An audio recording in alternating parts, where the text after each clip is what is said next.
একটি সুন্দর বনে থাকত দুটি টিয়া পাখি, রূপা এবং রাজু। রূপা ছিল খুব চঞ্চল, সবসময় বনের ফুলের সৌন্দর্যে মুগ্ধ হয়ে গান গাইত। আর রাজু ছিল শান্ত, গম্ভীর, তবে রূপার হাসির সুরে তার মন ভরে উঠত।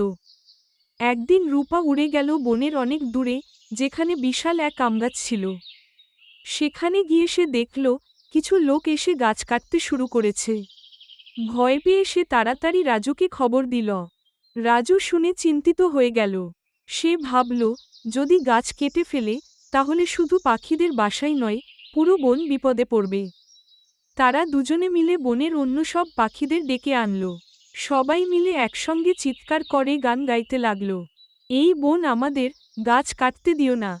তাদের মিলিত কণ্ঠে লোকগুলো অবাক হয়ে গেল। তারা বুঝতে পারল, প্রকৃতিরও প্রাণ আছে, তাদেরও একটা ঘর আছে। শেষ পর্যন্ত লোকগুলো গাছ না কেটেই ফিরে গেল।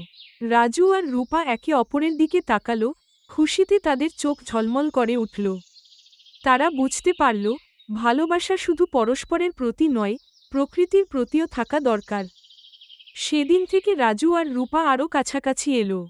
তাদের ভালোবাসা শুধু নিজেদের মধ্যে সীমাবদ্ধ রইল না, বরং পুরো বনকে ঘিরে এক আশ্চর্য মায়ার বাঁধনে গাঁথা হয়ে গেল।